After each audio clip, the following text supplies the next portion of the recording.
Hi everyone, I'm Ryan. Welcome back to my garage.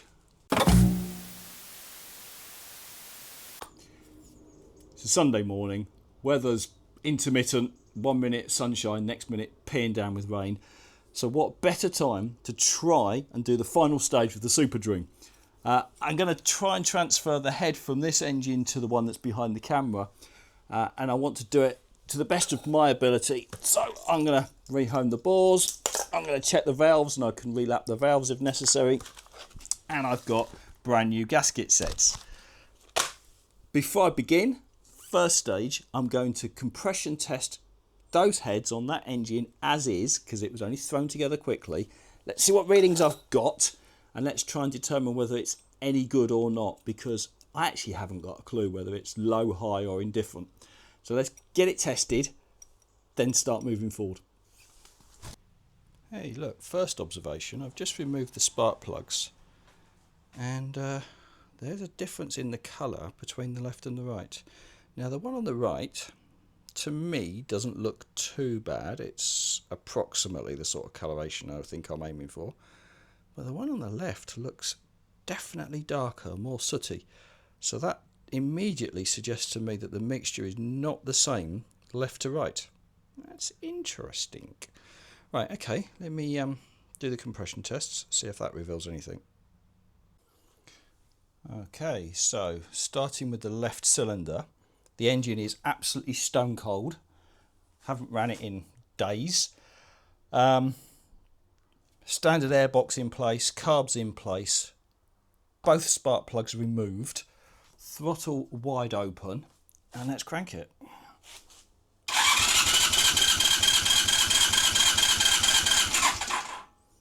Okay, and that's topped out at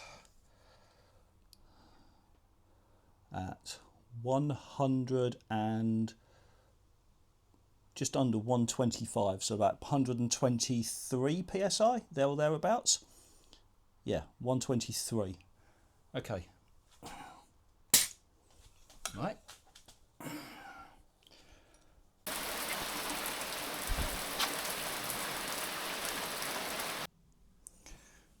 And same thing on the right hand cylinder.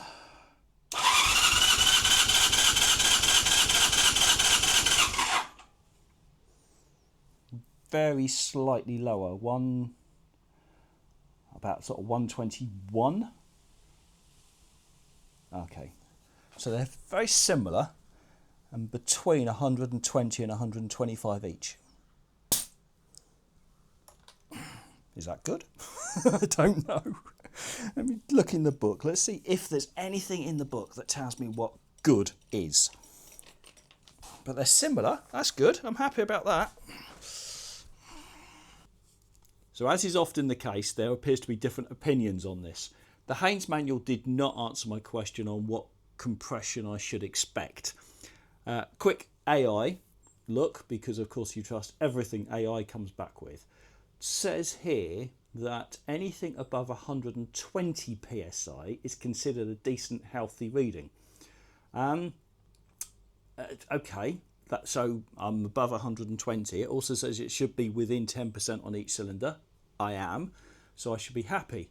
But if I look down in a chat that was happening on the Honda Twins forum, it talks about it should be at least 160. I could put a little bit of oil in there, see if it helps seal the rings. I could try that quickly, because it would at least indicate to me whether the leakage is on the valves or the rings, if there's any leakage at all. Let me put a little drop of oil in each and see if that lifts the readings. So that might be an indication. I'm going to do this with a little pipette and just a little tiny bit of used engine oil. It's used, but it should be still perfectly good. I'll do.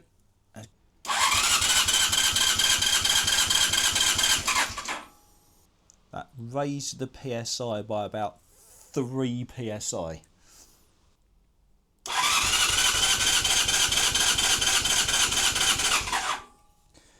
And that raised it to, it did raise it slightly, 127.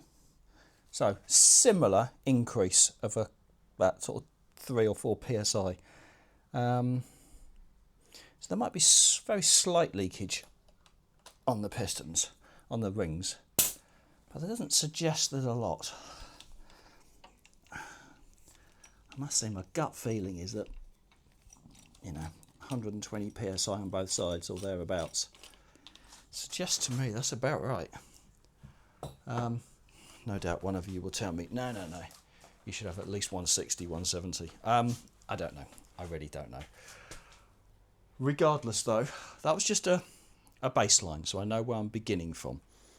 And it reinforces my opinion that that's a good head, and that's the one I want to use. So let me just remove the tank, remove the seat, and I can get that head off, because you don't need to remove the engine for that. So let me just crack on with that now. Okay, so that's just removed, obviously, the seat, the tank, side panels, lifted off the rocker cover, and everything's looking good, as I would expect inside. So I'm going to try and do this with as little work as possible. So if I just remove this engine bracket, exhausts, carbs, the rest should just lift off. And then with that away, what I think I'm going to do just now, just whilst everything's in place, is just very briefly and quickly put this top end, which is all being sat on this bench waiting, back onto that engine, and then I'll just fire it up and make sure it's a runner, then drop it out. So once I know it's a running engine and it's a complete engine, it might not run well, but then that becomes my surplus spare. Okay, so I won't film all of this. I'm just going to crack on, exhaust off, carbs off, head off, and then take a quick look and then reassemble the other one. Right, we're down to this point. No surprises just yet. Everything came apart nice and easily. I naively thought I could take the head off without needing to drop back the airbox and stuff, because I just felt it would lift. It doesn't easily. It's definitely easier just to slide the airbox back slightly, create a bit more space, get the carbs out of the way. It helped. It wasn't strictly necessary, but it certainly helped. Anyway, look, it's off. Obviously that little bit of oil raised the compression levels, but actually if you look in there, there's no obvious oil in there really. So either it's all leaked past the seals, or it really was just a little smidge just to try and help slightly. Anyway, that needs to come off now, and if you remember, I used a whole load of sealant on it, so yeah, I don't know what to expect actually. I don't know if it's going to be stuck harder than a hard thing, or if it's going to cooperate. It definitely sealed the oil, but let's wish me luck. It feels pretty solid. There we go. No, we got movement. We got movement. Ah, we go. There we go. There we go. No dramas at all.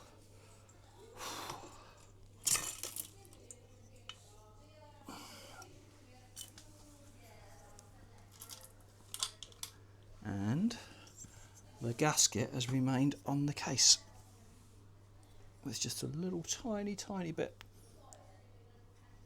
on the base of this. Okay, well, that was okay. That wasn't dramatic at all. Right, let's give this a clean up, get these pistons off, start the rebuild.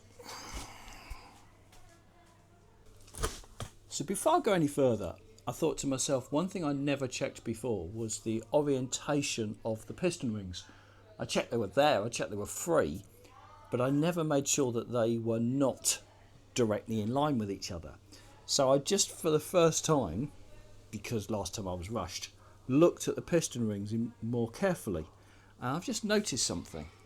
And what I've noticed, bearing in mind the compression on this was not bad, is that I was looking at the top ring on this side, and it looks okay. And in fact, in fairness, its orientation, this gap, was towards the front. It was over here somewhere. So I thought, okay, where's the gap of the second ring. And the second ring, the second one down, I was moving it and I thought, hold on a minute, what's that? And in fact, that second ring is broken. I think it's all there, but look, there's a small piece of the ring in the actual groove that's not attached to either side. So a bit of that ring has snapped off. That's definitely not helping anything. And I don't think I did that in assembly. Maybe I did, but if I can't have done, because if I did, that would have fallen down inside the engine. So yeah, I'm going to need to replace at least that piston ring. I think I've got another set. I don't know how good they are. I need to measure, but interesting. Right, let's get the pistons out and I'll look at them more carefully. So this is all going back together okay. Now this is the worn out engine with the worn out top end. But I'm still putting it together as carefully as I can. Still going to put a good head gasket on it and just making sure that it all goes back together properly. Because I still want this to be a fully running engine, even if I know it's reasonably worn out. Because, you know, it will still have a purpose. It may still have a use for someone. Anyway, let's just continue. But so far, so good. Let's get the top end on it and then we'll see if we can run it, because there's no reason it won't run when it's all back together. Then I know I can actually say it is a running engine, and I can put it in the back corner for now. So let's get it back together and take it from there, eh? Right, so heads on, torque down, valves adjusted, chain tightened. It's basically all back together. Now what I'm going to do is just turn her over a bit, make sure that I see oil flow come up into all the right places, and then we'll give her a little compression test and see what sort of readings we get. And if that all looks good, we'll connect the carbs up and see if we can make her run. So for now, she should turn over. Yeah, no spark plugs in there at all.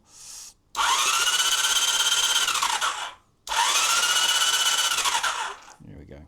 Seeing the oil coming out, and I'm feeling puffs of air. So yep, oil flow there. Oh, oh, no more, no more. I don't want it to spill out the case. Cool. I'll just let that settle for a moment. But I'm seeing oil flow, that's good. I'm comfortable with that. So let's put the rocker cover on in a minute, then we'll do a compression test. Right, first compression test, left hand side. Now there's no carburetors on, so that might influence the reading. I'm not sure if it will, but it might increase it slightly. Right, let's hope we get some compression.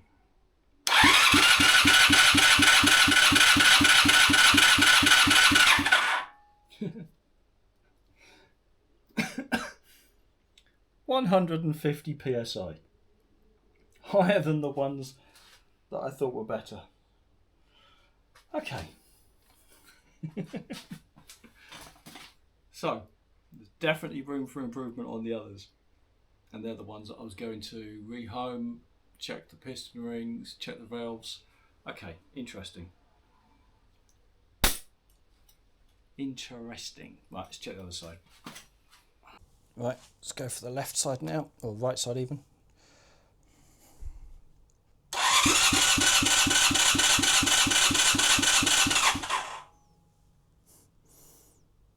Very slightly lower, about 145 psi. Right, okay. Right. Interesting. Very, very interesting. So, if I don't get at least that reading on the set that I believe's got a lot lower mileage on it, I don't know what I'm going to expect. Right, so this engine's going to run 145 and 150 psi. Let's stick some carbs on it. Let's give it a go. Right, fuel tank on, carbs connected. Just got the overflows just running down here for the moment. So let's put some fuel on. Give that a moment to fill the carbs. And what do you reckon? What do you reckon? We've just seen 150 psi, so it should be a foregone conclusion. Bit of choke.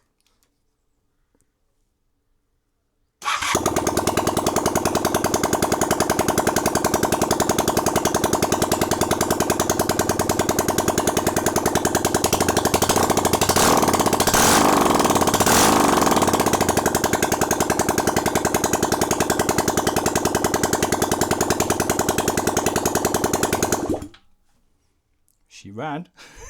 Might want an exhaust on it. Interesting. Bit smoky. What do I do? So I stick the exhaust on it? Shall I actually complete the installation? Why the hell not? It's going to take me, what, 10 minutes to put the exhaust on it and button it up and give it a ride? Who knows? It might even ride all right. It might feel okay. And if it does, then that gives me a good backup engine. That is a positive. That is a positive thing because, you know, I wanted this to be a complete engine. I wanted it to be a runner. This isn't the one I want to use. I want the one that's done a lot less mileage with a kickstart that looks cleaner. So for all those reasons, getting this back constructed as this is the right step towards where I want the bike to be. I wasn't actually expecting 150 psi out of it. I swear I didn't get that when I was testing it like a year ago. Anyway, let's get it buttoned up, give it a ride. And it's difficult to believe this is the same day. It is. It's just a couple of hours later. Great old British weather. Okay, she's back together, and that exhaust has just taken me forever to remount. That bolt up in there, I couldn't get a nut on it. I had to actually get a bolt extractor on there and just wind it out slightly before I could actually tighten it up. Anyway, she's all back together, and there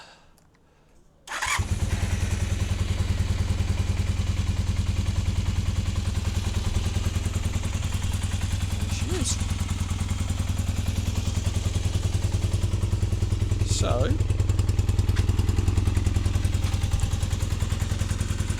let's grab some boots, grab a helmet, go and give her a ride. But it feels reasonably...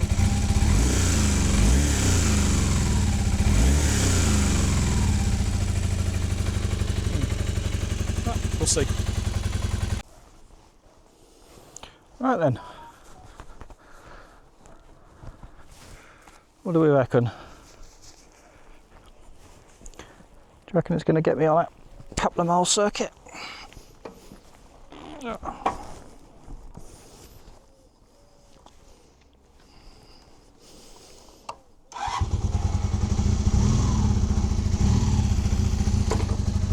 Right, let's give it a go.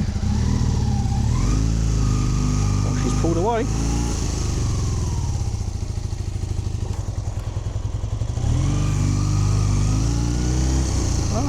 What's the first impressions?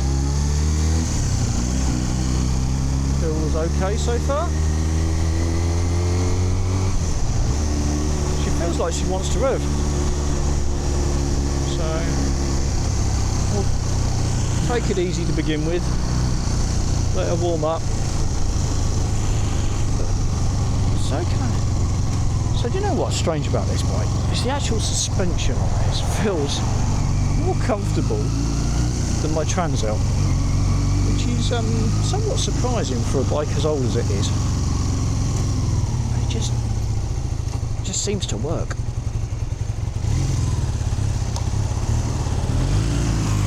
Okay. So it seems to want to tick over. At least at the moment it does. Alright, we'll take her easy up here.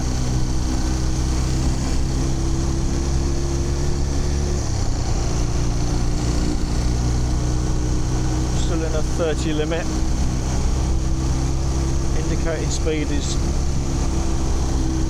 strangely sticking around 20, which, I don't know, not sure I'm believing that indicated speed.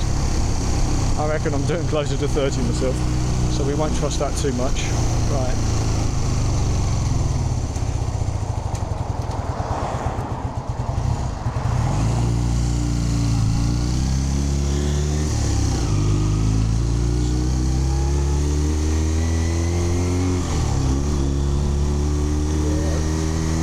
That's not 15 miles an hour. So we'll take the indicated speed with a pinch of salt, shall we? No idea whether this microphone setup's going to work or not. Maybe it will, and maybe it won't.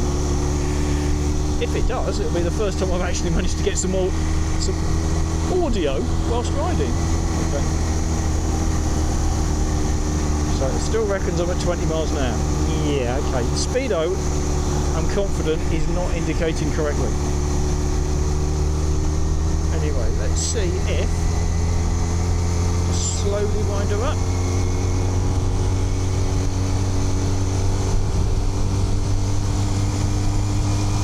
This is definitely faster than 30.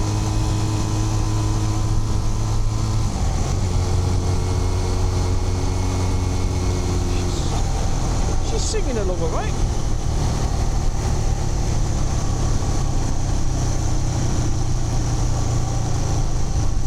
I don't want to push her too hard because I've just blocked up those oil passages with a bit of sealant, and that will not have had time to have hardened off yet.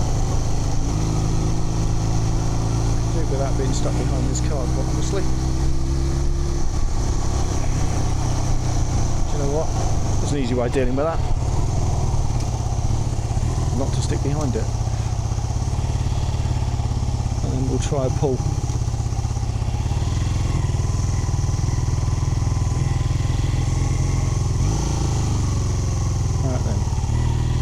See if she wants to rev.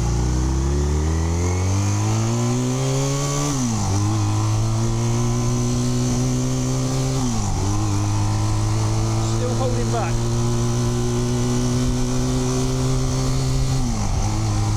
She's pulling up to about 8,000, but she doesn't want to keep pulling.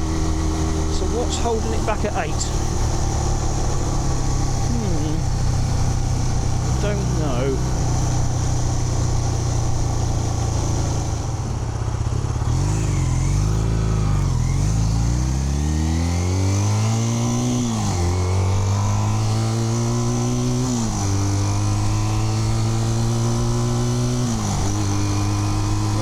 Still comfortable up to about 7,000. Just doesn't want to keep pulling. Is that ignition? Coil? Carburation? I'm pretty sure I'm not doing 20 mile an hour now though. Right, so the speedo, which was working previously, is certainly not working now.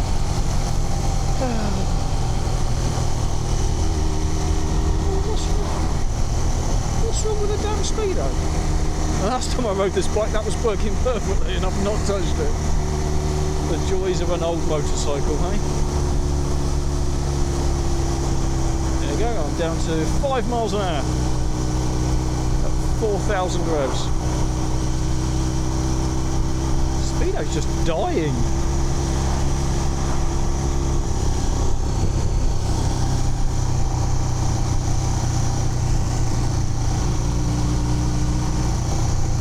Alright, that'll do.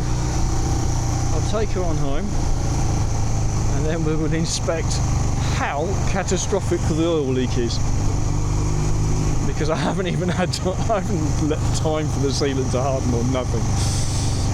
Other than the hour or so I was fighting with an exhaust, I really should have left it to harden up overnight. But oh well, ho hum. Alright, I'll cut you back in when I get home, and we'll have a look at the engine. So, not unsurprisingly, pretty much as predicted, yeah, there's an oil leak. It's leaking from the base gasket down there, which I can't say I'm particularly surprised at, because I've given it no time to set up at all, and it looks like there's a bit down in there as well. So she is not completely dry, and under some other circumstances I'd be concerned by that. But quite honestly, all I wanted to do was get all those components back together, have that as an engine that I can honestly say is a running engine, and it is, and then I'm going to put this to one side. So now that just gets me back to where I was originally. God, it seems like I've been through this so many times now. But if we go back into here, what we now have is the base of the engine that I've been through, and I'm as comfortable as possible that that's ready to be reassembled. The head, which was running fine, but it was giving me 120 psi. So yeah, next steps, I'm going to just re-hone this, check the piston rings, check all the gaps, check the valves, maybe reseat the valves, new head gasket, because actually, yeah, that's a good point. When this was tested, it was tested with a reused head gasket, and that won't be the case, because over here in my pile of bits, got so much stuff. Anyway, here there is a new head gasket, which I've just noticed has got some bloody markings on it. That is straight out the packet. There's the joy of new old stock for you. I can't feel it. I can slightly, to be fair, very slightly. It's not both sides. How old is this gasket set? God knows. Could be decades, couldn't it? Anyway, right, let's just... That'll do. That will do for today. I'm going to bid you all farewell. Thanks for bearing with me on this journey. It's been backwards and forwards. I know that. This is not going to continue like that. I'm going to rebuild that engine, drop it in, that's done. That bike will then be put to one side and will not continue to feature on the channel on a regular basis unless something happens with it. So ignore that, and then we will get back onto the scrambler. All right, thanks everyone, stay safe, see you again soon, bye for now.